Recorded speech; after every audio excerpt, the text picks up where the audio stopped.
ಇತ್ತೀಚಿನ ಸಂಚಿಕೆಗಳನ್ನು ಜಾಹೀರಾತಿನ ಕಿರಿಕಿರಿ ಇಲ್ಲದೆ ನೋಡಿ.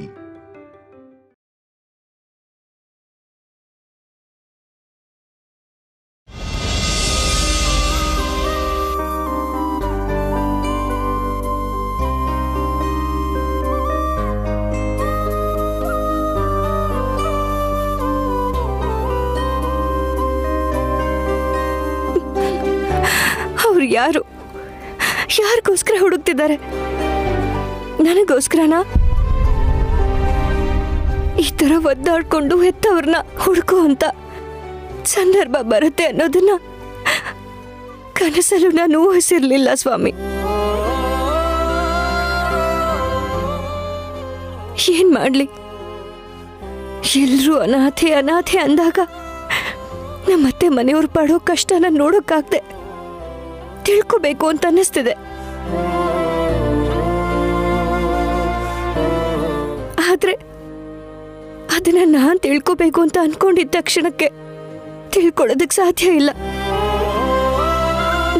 ಎಲ್ಲಿ ಅಂತ ಹುಡುಕ್ಲಿ, ಯಾರನ್ನ ಅಂತ ಕೇಳಲಿ? ನೀನೇ ದಾರಿ ತೋರ್ಸು ಸ್ವಾಮಿ.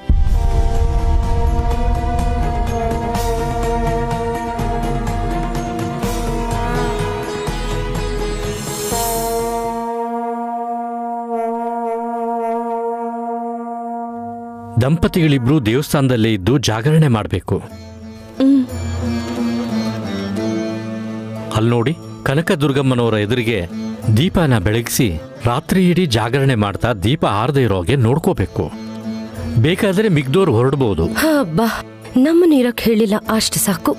ಮಕ್ಕಳನ್ನ ಇಲ್ಲೇ ಬಿಟ್ಟು ನಾವು ಮನೆಗೆ ಹೋಗಕ್ಕಾಗತ್ತಾ ಪುರೋಹಿತ್ರೆ? ಅವ್ರು ಜಾಗರಣೆ ಮಾಡ್ಲಿ, ನಾವ್ ಇಲ್ಲೇ ಎಲ್ಲೋ ಮಲ್ಕೊಳ್ತೀವಿ. ಏನು ಇಲ್ಲ, ಇಲ್ಲೇ ಹೇಗೂ ಋತ ಪೂಜೆ ನೀನ್ ಮಾಡಲ್ಲ. ಕಡೆ ಪಕ್ಷ ಒಂದ್ ರಾತ್ರಿ ಇಲ್ಲೇ ಕಳೆದ್ರೆ ಪುಣ್ಯ ಸಿಗುತ್ತೆ. ನನಗ್ ಪುಣ್ಯ ಸಿಗದೆ ಹೋದ್ರೂ ಪರವಾಗಿಲ್ಲ, ನಾನ್ ನಿದ್ದೆ ಮಾಡ್ಬೇಕು.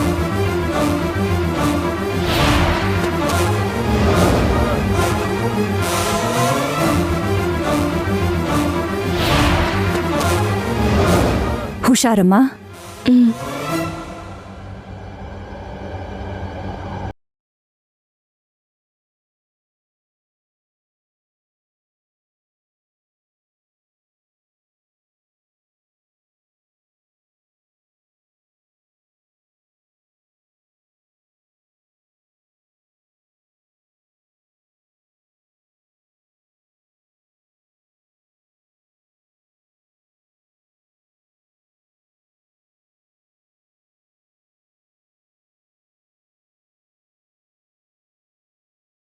ಬನ್ನಿ.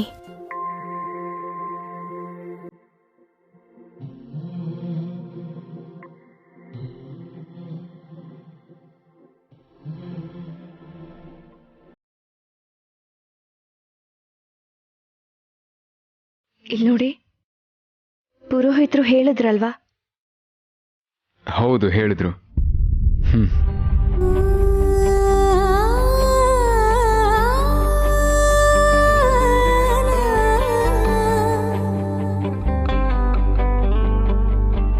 ಹೃದಯಕ್ಕೆ ನವಿಲುಗರಿ ಸಾವರಿದ ನವನು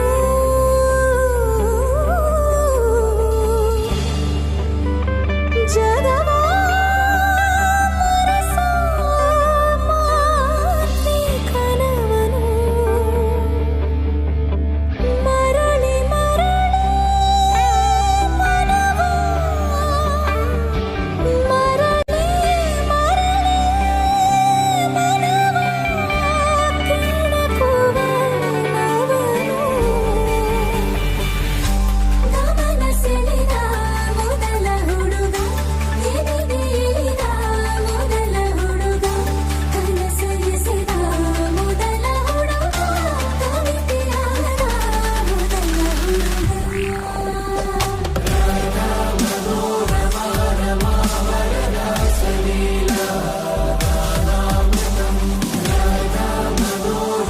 ಆದ್ರೆ ಪೂರ್ತಿ ಮಾಡದೆ ಹೋದ್ರೆ ಮನೆಗೆ ಅನಿಷ್ಟ ಅಂತ ಹೇಳ್ತಾರೆ. ಅದನ್ನ ಮರಿಬೇಡ. ಪರಿಸ್ಥಿತಿ ಬಂದ್ರೆ ಸಹಾಯ ಮಾಡೋದಕ್ಕೆ ಅಂತ ನೀವಿದ್ದೀರಲ್ಲ. ಏಯ್, ಅಷ್ಟೆಲ್ಲ ಸೀನ್ ಇಲ್ಲಮ್ಮ, ನಾನೇನು ಸಹಾಯ ಮಾಡಲ್ಲ.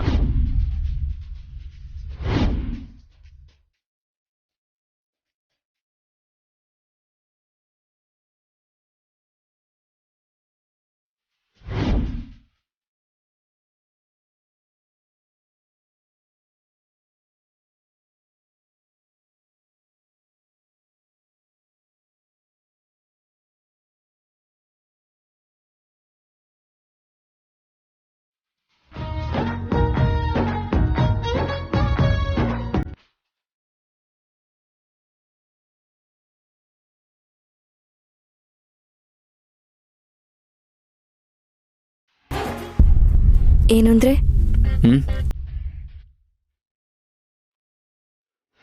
ಬನ್ನಿ, ಪುರೋಹಿತರು ಹೇಳಿದ್ರಲ್ಲ.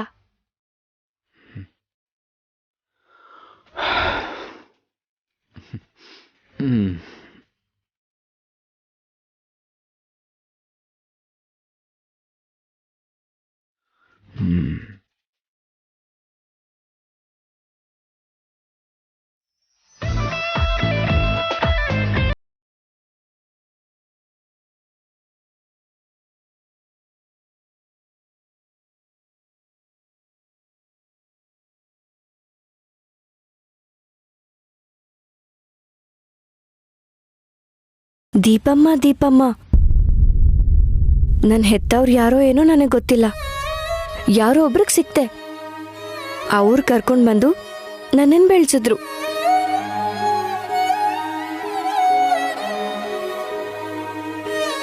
ಆ ವ್ಯಕ್ತಿ ತುಂಬ ಒಳ್ಳೆಯವರು. ನನಗೆ ಯಾವ ಕಷ್ಟನೂ ಬರ್ದೇ ಇರೋ ಹಾಗೆ ನೋಡ್ಕೊಂಡ್ರು. ಅಂದಮೇಲೆ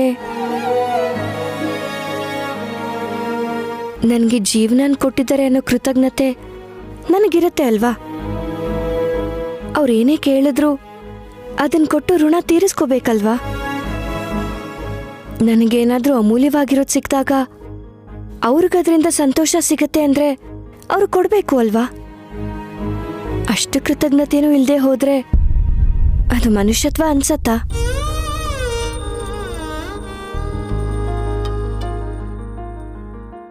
ದೀಪಮ್ಮ, ಅಷ್ಟು ಮಾತ್ರಕ್ಕೆ ಇಷ್ಟ ಇಲ್ಲದೆ ಬಿಟ್ಬಿಟ್ಟಿದ್ದೀನಿ ಅಂದ್ರೆ ಹೇಗೆ? ನನ್ನ ಪರಿಸ್ಥಿತಿನೂ ಕೂಡ ಅರ್ಥ ಮಾಡ್ಕೋಬೇಕಲ್ವಾ ದೀಪಮ್ಮ?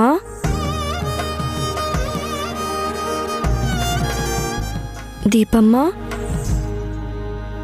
ಅಂದ್ರೆ ನಡೆದಿರೋದಕ್ಕೆ ಕೋಪ ಬರೋದ್ರಲ್ಲಿ ತಪ್ಪೇನಿಲ್ಲ.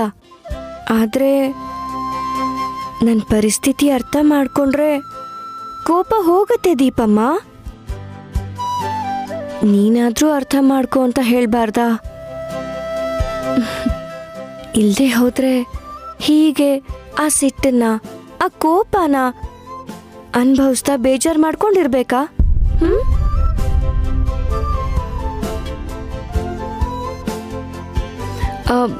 ಸರಿ ದೀಪಮ್ಮ, ಅವ್ರ ಹತ್ರ ಹೇಳು, ಸರಿನಾ? ಏನಂದ್ರೆ ಎಣ್ಣೆ ಖಾಲಿ ಆಯ್ತು, ದೀಪ ಇನ್ನೇನು ಆರೋಗತ್ತೆ.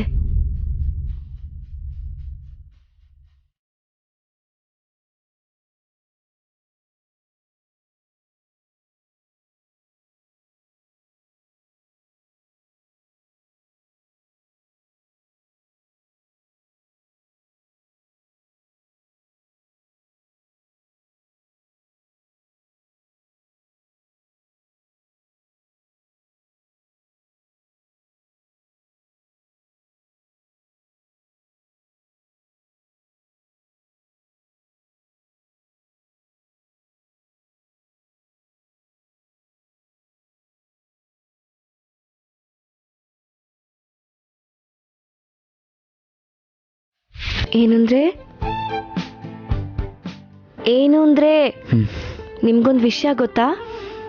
ನಮ್ಮ ಮನೇಲಿ ಜಾಗರಣೆ ಮಾಡುವಾಗ ಯಾರಿಗೂ ನಿದ್ದೆ ಬರ್ದೇ ಇರೋ ಹಾಗೆ ನಾನು ಹಾಡುಗಳನ್ನ ಹಾಡ್ತಿದ್ದೆ. ನನ್ನ ಹಾಡು ಕೇಳ್ತಾ ಎಲ್ರೂ ಭಕ್ತಿಯಿಂದ ದೇವ್ರ ಧ್ಯಾನ ಮಾಡ್ತಿದ್ರು. ಹಾಡ್ಲಾ ಈಗ? ಹಾಡ್ತೀನಿ. ಏನ್ ಹಾಡ್ಲಿ? ಸೀತಮ್ಮನ ಬಗ್ಗೆ ಹಾಡ್ತೀನಿ. ಸೀತಮ್ಮ ಶ್ರೀರಾಮನ್ನ ತುಂಬಾ ಪ್ರೀತಿಸ್ತಾ ಇದ್ಲು. ಎಷ್ಟೋ ಕಷ್ಟಗಳು ಪಟ್ಲು. ರಾಮನ್ಗೆ ಹತ್ರ ಆಗ್ಬೇಕು ಅಂತ ಸಮುದ್ರ ದಾಟಿ ಲಂಕೆಲ್ ಕಷ್ಟಗಳನ್ನು ಪಟ್ಟು ಕೊನೆಗೆ ತನ್ನ ರಾಜ್ಯದಲ್ಲಿ ಅವಳು ರಾಣಿ ಆದ್ಲು.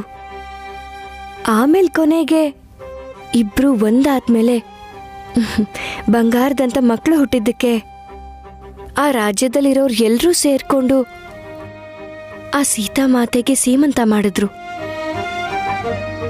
ಎಲ್ಲಾ ಕಷ್ಟಗಳು ಮುಗಿದ ನಂತರನೂ ಆ ತಾಯಿ ಸೀತೆಗೆ ಅದರ ಸಂತೋಷ ಸಿಕ್ಲಿಲ್ಲ. ಒಂದ್ಸಲ ಆ ಹಾಡು ಹಾಡ್ತೀನಿ, ಹೇ ಕೇಳಿಸ್ಕೊಳ್ಳಿ.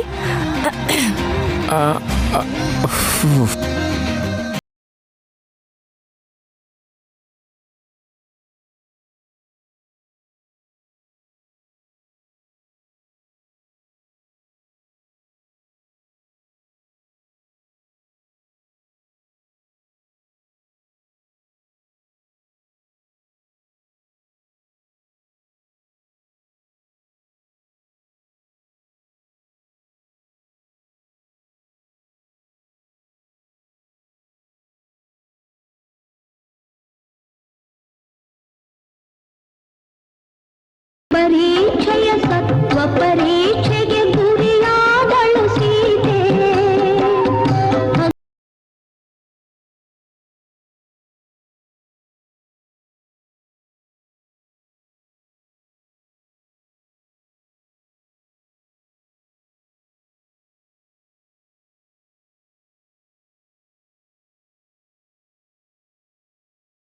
ಗರ್ಭಿಣಿ ಪುಣ್ಯರೂಪಿಣಿಯ ಕಂಡನು ವಾಲ್ಮೀಕಿ.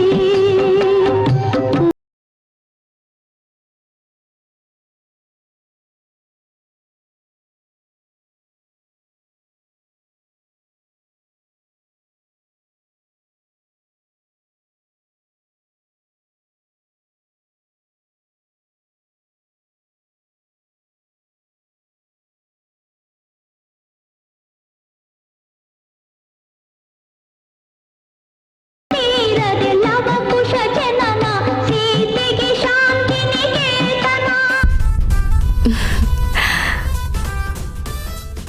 ಏನು ಅಂದ್ರೆ ನನ್ನ ಹಾಡು ಹೇಗಿತ್ತು? ನೋಡು, ನನಗೆ ನಿದ್ದೆ ಬರೋದಿಲ್ಲ. ಬೆಳಕರಿಯೋವರೆಗೂ ಗೂಬೆ ಹಾಗೆ ದೊಡ್ಡದಾಗಿ ಕಣ್ಣು ಬಿಟ್ಕೊಂಡು ಎದ್ದೇ ಇರ್ತೀನಿ, ಸರಿನಾ? ಆ ನೀನ್ ಮಾತ್ರ ಹಾಡು ಹೇಳಿ ನನಗ್ ಡಿಸ್ಟರ್ಬ್ ಮಾಡಕ್ ಹೋಗ್ಬೇಡ. ಓ ಇಲ್ಲ, ನನ್ನ ಹಾಡು ಚೆನ್ನಾಗಿದೆ. ಇಲ್ಲ ಅಂತ ಹೇಳ್ದ್ನಲ್ಲ. ಚೆನ್ನಾಗಿದೆ ರೀ. ಚೆನ್ನಾಗಿಲ್ದೆ ಹೋದ್ರೆ ನೀವು ನನ್ನ ಹಾಡು ಶುರು ಮಾಡ್ದಾಗ್ಲೇ ಹಾಡು ಚೆನ್ನಾಗಿಲ್ಲ ಅಂತ ನಿಲ್ಲಿಸ್ತಿದ್ರಿ. ಯಪ್ಪಾ. ಹಾಡು ಪೂರ್ತಿ ಕೇಳಿಸ್ಕೊಂಡು ಇವಾಗ ಚೆನ್ನಾಗಿಲ್ಲ ಅಂದ್ರೆ ಹೇಗೆ? ಮನಸ್ಸಲ್ಲಿ ಎಲ್ಲಾನು ಇಷ್ಟಾನೆ, ಮೇಲ್ನೋಟಕ್ ಮಾತ್ರ ಇಲ್ಲ ಇಲ್ಲ ಅಂತಿರ್ತೀರ. ಆಯ್ತಮ್ಮ ತಾಯಿ, ನಿನ್ ಹಾಡ್ ಚೆನ್ನಾಗಿತ್ತು, ಅದು ಅದ್ಭುತವಾಗಿತ್ತು. ಹ್ಯಾಪಿನಾ?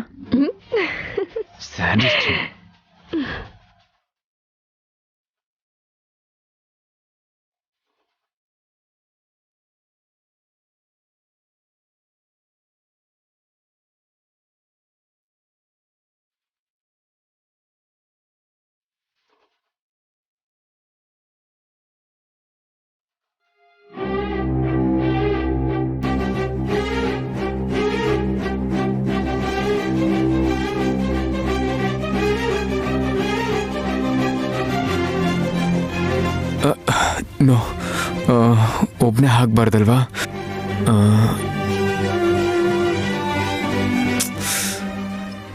ಇವಳೇನೋ ಮಲ್ಕೊಂಡ್ಬಿಟ್ಟಿದ್ದಾಳಲ್ಲ, ಏನಾದರೂ ಮಾಡಲೇಬೇಕು.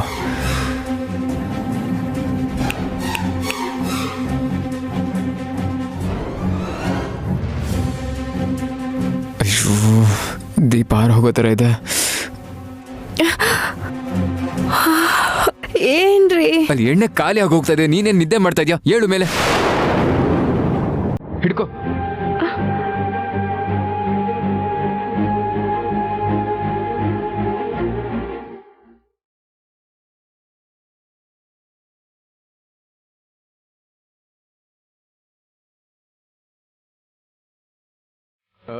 ಅಯ್ಯೋ ಸಿಕ್ಕಾಕೊಂಡ್ಬಿಟ್ನಾ.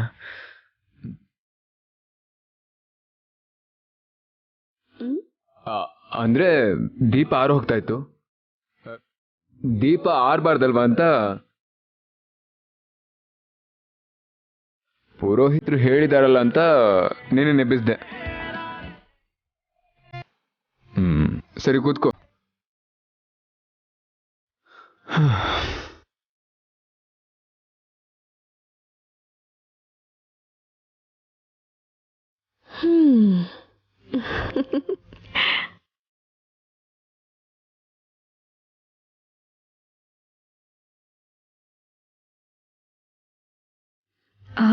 ಏನಂದ್ರೆ ಮತ್ತೆ ಒಂದ್ ವೇಳೆ ನಾನು ನಿದ್ದೆ ಮಾಡಿದ್ರೆ ನನ್ನ ನೆಪ್ಸಿ. ಏಯ್ ಲೂಸಾ?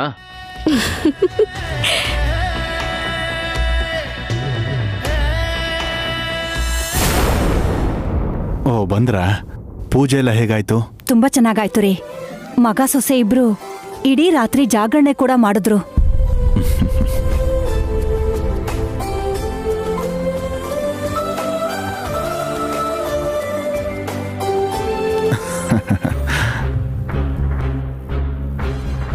ಕಾಲ್ಗೇನಾಯ್ತಮ್ಮ?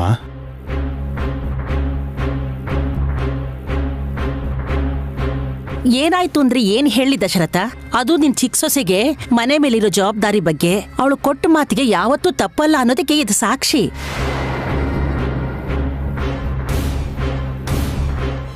ನಿನಗೆ ಮೊಮ್ಮಕ್ಕಳನ್ನ ಕೊಡ್ತೀನಿ ಅಂತ ಹೇಳಿದಳಲ್ವಾ, ಆ ಮಾತನ್ನ ನಡೆಸ್ಕೊಡೋದಿಕ್ಕೆ ವೈದೇಹಿ ಎಷ್ಟು ದೊಡ್ಡ ಪೂಜೆ ಮಾಡಿದ್ಲು ಗೊತ್ತಾ?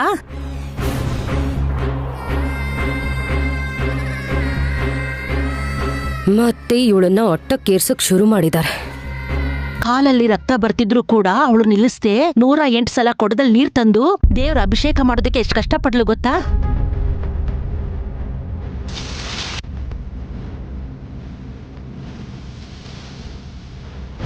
ನೋಡಿ ಬಾವ, ರಕ್ತ.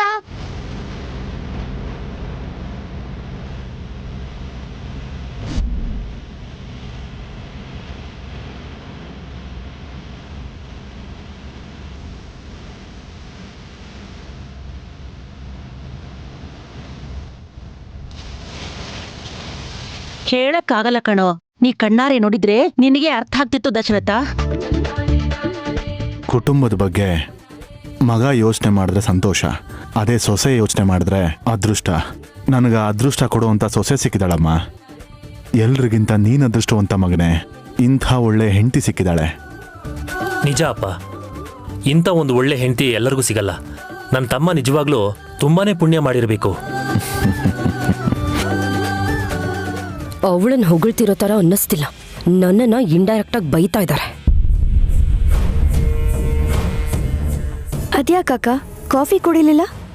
ಸ್ವಲ್ಪ ಎದೆ ಉರಿತಿದೆ. ಕಾಫಿ ಬೇಡ ಬಿಡು, ತಣ್ಣಗಿರೋ ಮಜ್ಜಿಗೆ ತಗೊಂಬ. ಅದೇ ನಿನ್ನೆ ಇಡೀ ಸರಿಯಾದ ಊಟ ನಿದ್ದೆ ಇಲ್ವಲ್ಲ, ತುಂಬಾನೇ ಹೀಟಾಗಿದೆ.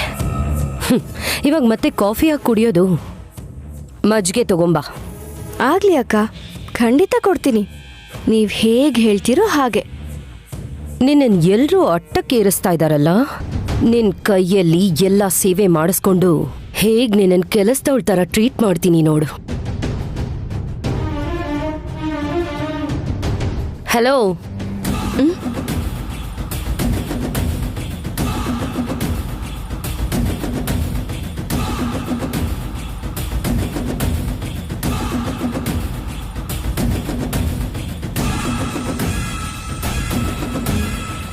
ಮಜ್ಜಿಗೆ ಕೇಳಿದ್ನಲ್ಲ, ಅದನ್ ತಂದ್ಕೊಡ್ದೆ ಹಾಗೆ ಹೋಗ್ತಿದ್ಯಲ್ಲ?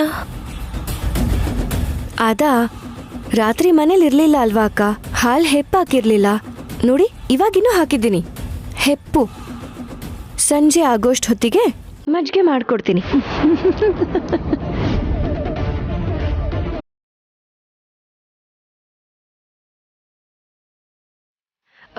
ತುಂಬಾ ಉರಿತಿದೆ ಅಂದ್ರಲ್ಲ ಅಕ್ಕ, ಅದೇ ಹೀಟ್ ಆಗಿದೆ ಅಂದ್ರಲ್ಲ, ರಂಗನ ಹತ್ರ ನಿಂಬೆ ಹಣ್ಣನ್ನು ತರಿಸಿ ಮಜ್ಜಿಗೆಲಿ ನಿಂಬೆ ಹಣ್ಣು ಹಿಂಡ್ಕೊಡ್ತೀನಿ, ಉರಿ ಎಲ್ಲ ಹೊರಟೋಗತ್ತೆ.